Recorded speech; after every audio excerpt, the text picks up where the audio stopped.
नमस्कार साथियों, मैं संग्राम पवार, एजुकेन में आपका स्वागत है। और जैसे कि हमारी सीरीज़ चल रही, लास्ट लेक्चर्स में हमने जो है पॉलिटिकल ज्योग्राफी के बारे में देखा था। और आगे बढ़ने के पहले एक चीज़ मैं बता देना चाहूँगा, लास्ट लेक्चर में जो है, चौथे लेक्चर में पॉलिटिकल ज्योग्राफी वाला जो था, उसमें मैंने मिज़ोरम, अरुणाचल प्रदेश और गोवा का फॉर्मेशन शायद 1986 बोल दिया था। ये 1987 है। प्लीज़ अपडेट कर लेंगे अपने नोट्स में। 1987 को फॉर्म हुआ था।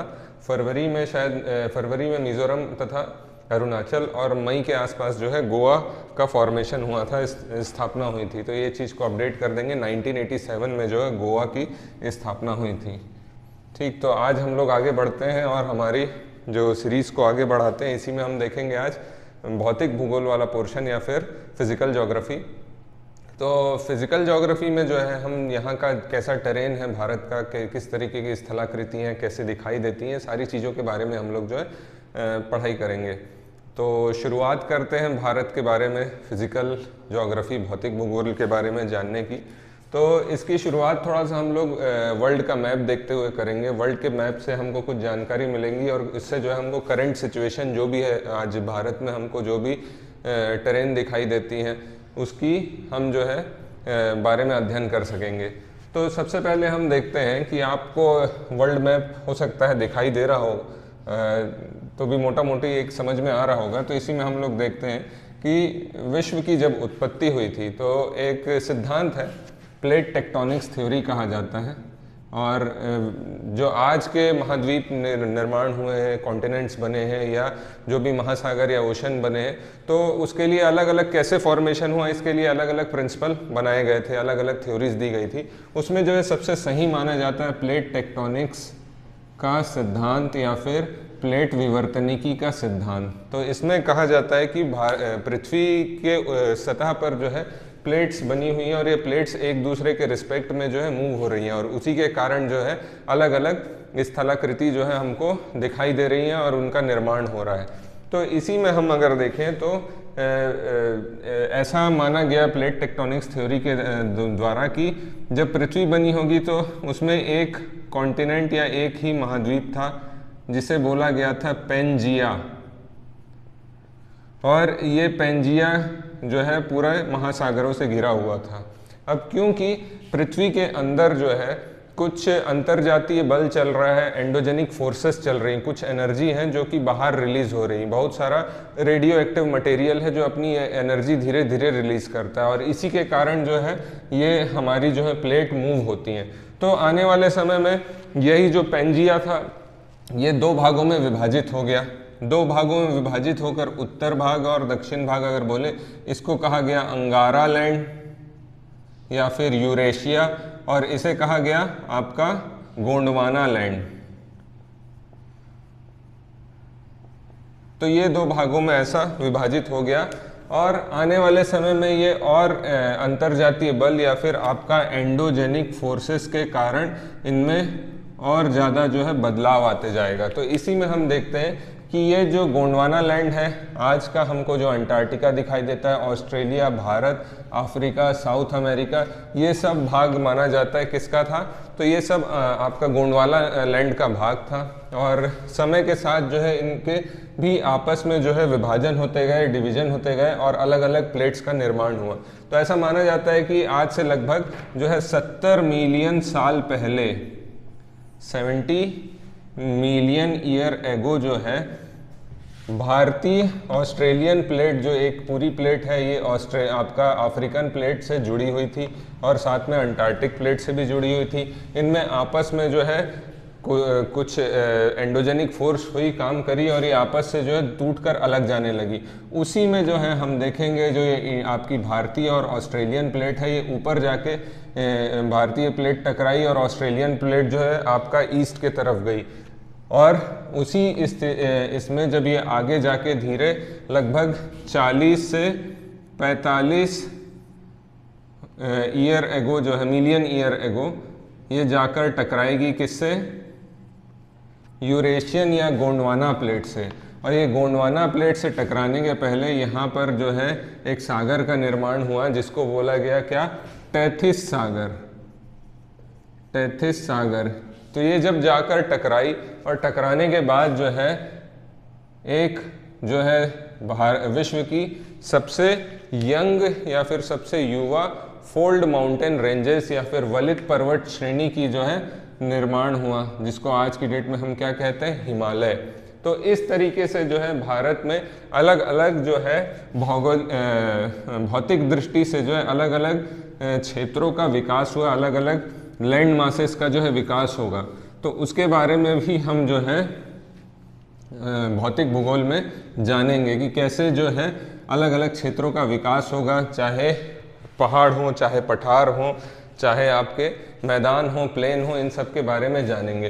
तो भौतिक भूगोल में अब जब हम आगे बढ़ेंगे तो इसमें हम लोग देखेंगे कि इसको हम कितने भागों में विभाजित करके पढ़ सकते हैं।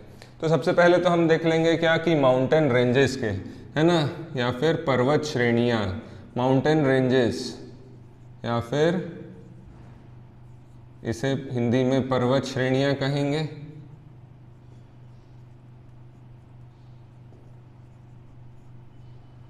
स्पेशली ये कहाँ पर, तो नॉर्थ में, उत्तर पर्वत श्रेणियाँ, जिसमें हम पूरा का पूरा हिमालय की श्रेणी आ जाएगी। इसके बाद हम देखते हैं कि भारत में जस्ट उसके बाद ये वाला जो क्षेत्र है इसे कहा जाता है भारत का मैदान, है ना, उत्तर भारत का मैदान। लगभग जो है ये आपका पंजाब से चालू होकर के वेस्ट बंगाल और इवन बांग्लादेश वाले क्षेत्र तक के जाएगा। तो इसे कहेंगे हम क्या, नॉर्दर्न इंडियन प्लेन्स। तीसरा भाग हम लोग देखेंगे इसमें, ये वाला जो हमारा प्रायद्वीप है ना, या फिर पेनिनसुला जो है, पेनिनसुला जो कि तीन तरफ से नदी आपका पानी से घिरा रहेगा। तो पेनिनसुला जो है इसको हम बोलते हैं डेक्कन, है ना, तो डेक्कन प्लेट्यू या फिर दक्कन का पठार। इसी तरह इसको हम बोलेंगे उत्तर भारत का मैदान, ठीक। और क्या है इसमें, इसमें बच रहे हैं फिर हमारे कुछ तट। तो ये हमारा हो गया पश्चिमी तट, ये हो गया हमारा पूर्वी तट। तो आपका कोस्टल एरिया या फिर हिंदी बोलेंगे तटीय क्षेत्र। और पांचवें नंबर पर हम देखेंगे हमारे क्या आ जाएंगे, आइलैंड्स, हिंदी में बोलेंगे इन्हें द्वीप, आइलैंड ग्रुप्स या फिर द्वीप समूह। तो ये इस प्रकार से कुछ पांच भागों में हम जो है पांच भागों में हम जो है इसे विभाजित कर सकते हैं, पूरी भौगोलिक स्थिति को, भारत की फिजिकल ज्योग्राफी को। और इस इन बेसिस के आधार पर जो है हम इनका अध्ययन कर सकते हैं। तो आज से जो हमारा लगभग जो लेक्चर सीरीज चलेगा ये संबंधित रहेगा आपका भौतिक भूगोल से, है ना। और इसी में आज जो हम चालू करेंगे माउंटेन रेंजेस से, स्पेशली नॉर्दर्न माउंटेन रेंजेस। अब नॉर्दर्न माउंटेन रेंजेस में जो है हमारा हिमालयन माउंटेन रेंजेस मेन है, और हिमालयन माउंटेन रेंजेस को भी जो है कई स्तर में उनका विकास हुआ है, डेवलपमेंट हुआ है। तो उस आधार पे हम डिवाइड करके पढ़ेंगे, स्टेजेस वाइज जो डेवलपमेंट हुआ है तो उनकी भी अलग अलग श्रेणियां हो जाएंगी, तो उनके बारे में हम भी पढ़ेंगे। तो सबसे पहले हम देखेंगे क्या, हेडिंग दे देते हैं नॉर्दर्न माउंटेन रेंजेस, हिंदी में उत्तर पर्वत श्रेणियां।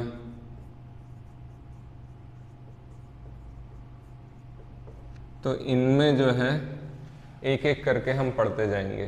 तो भारत के उत्तर में जो श्रेणी बनी है, जिसका विकास हुआ है, इनको क्या बोलते हैं हम, हिमालय श्रेणी रेंजेस। 3 माउंटेन रेंजेस में डिवाइड कर सकते हैं इसको। पहले को तो देख लेते हैं, ट्रांस हिमालय भी बोलते हैं, ट्रांस हिमालय श्रेणी या रेंजेस। और तीसरे नंबर पर आ जाएगा ABC, तीसरे नंबर पर आ जाएगी हमारी क्या, नॉर्थ ईस्टर्न, मतलब हमारा पूर्वांचल वाला एरिया, नॉर्थ ईस्टर्न रेंजेस। इसको कहेंगे हम ट्रांस हिमालय श्रेणी, इसको कहेंगे हिमालय श्रेणी, और ये पूर्वांचल श्रेणी या उत्तर पूर्वी श्रेणी। तो इन श्रेणियों के बारे में भी जो हम पढ़ते जाएंगे।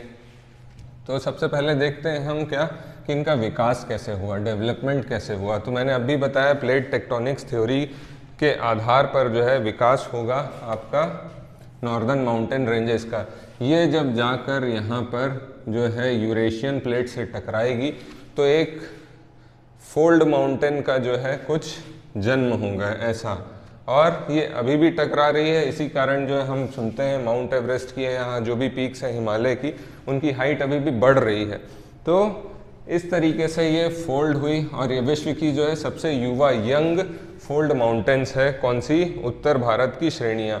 तो लगभग 40 से 45 मिलियन साल पहले जो है ये आपस में टकराई हैं।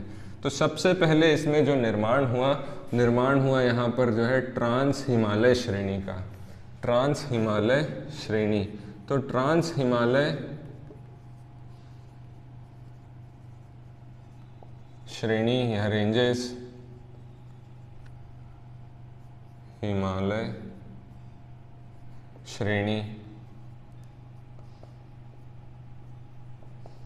तो इसमें हम देखेंगे मेनली जो है 3 श्रेणियां आपको याद रखनी है। पहली आती है काराकोरम, काराकोरम रेंज, जिसे ट्रांस हिमालय का भाग माना जाता है, और इसकी जो है सबसे ऊंची चोटी है जिसे K2 या फिर बोलते हैं गॉडविन ऑस्टिन, याद रखेंगे गॉडविन ऑस्टिन। काराकोरम रेंज में सबसे, ये विश्व की जो है वर्ल्ड की 2nd नंबर की ऊंची चोटी है। सबसे ऊंची चोटी है नेपाल में पाई जाती है आपकी माउंट एवरेस्ट, और K2 जो है यहाँ काराकोरम में पीओके वाले क्षेत्र में। भारत में जो है पूछा जाए कि भारत की सबसे ऊंची चोटी कौन सी है, तो K2 या गॉडविन ऑस्टिन बोला जाएगा। कभी पूछा जाए हिमालय की सबसे ऊंची चोटी भारत में कौन सी है, तब आप K2 को नहीं बोलेंगे, क्योंकि K2 भाग है किसका, ट्रांस हिमालय का। अगर हिमालय का पूछा जाए सबसे ऊंची चोटी भारत में कौन सी है, तो आगे हम देखेंगे यहाँ पर आएगी कंचनजंगा। ये ट्रांस हिमालय की सबसे ऊंची चोटी है, K2 गॉडविन ऑस्टिन और काराकोरम श्रेणी में आती है। अभी ये पीओके वाले क्षेत्र में है, भारत की सबसे ऊंची चोटी भी कहा जाता है इसको। दूसरा हम देखेंगे कौन सा, तो इसमें आ जाएगा लद्दाख, लद्दाख रेंज या लद्दाख श्रेणी, लद्दाख श्रेणी आ जाएगा। और उसी में हम देखेंगे C तीसरा, जिसको बोलते हैं हम जास्कर रेंज या जास्कर श्रेणी। तो ये 3 वर्गीकरण हैं आपके ट्रांस हिमालय के। ठीक, अब इसी में आगे हम चलेंगे ट्रांस हिमालय के बाद हिमालय के वर्गीकरण में। ठीक, तो मैंने 3 भाग बताया था नॉर्दर्न माउंटेन रेंज के। पहला हमने देख लिया ट्रांस हिमालय, ट्रांस हिमालय के बाद बताया था हिमालय श्रेणी का वर्गीकरण। तो हिमालय श्रेणी को भी जो है हम दूसरा इसी में मतलब B वाला पोर्शन, हिमालय श्रेणी।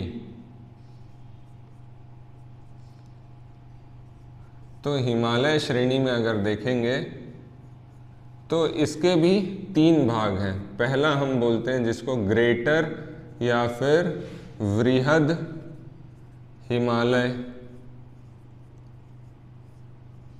या और बोलते हैं इसे ग्रेटर बृहद हिमालय, या फिर इसे हिमाद्री भी कहा जाता है क्योंकि ये लगभग पूरे समय बर्फ से ढका रहता है। तो ये हो गया पहला हिमालय। दुनिया की जितनी भी ऊंची, मैक्सिमम ऊंची, एक केटू गॉडविन ऑस्टिन को छोड़ दे तो मैक्सिमम ऊंची जितनी भी पर्वत श्रृंखला है आपको सब कहाँ मिलेगी, वृहद या ग्रेटर हिमालय में। फिर दूसरे नंबर पर आ जाता है लेसर हिमालय,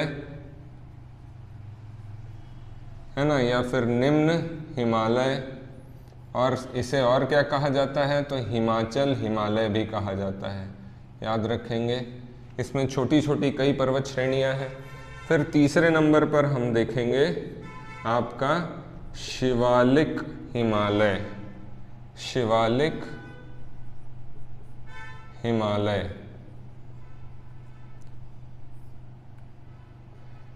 नेक्स्ट वीडियो में इसी का हम आगे कंटिन्यू करेंगे, इनका वर्गीकरण एक एक का देखते जाएंगे, इनमें क्या विशेषताएं हैं, क्या क्या मेन लोकेशंस है जो हमको जानना चाहिए और पेपर में पूछा जाता है। तो तब तक स्टे ट्यून्ड और अगले वीडियो के लिए वेट करिए। Thank you.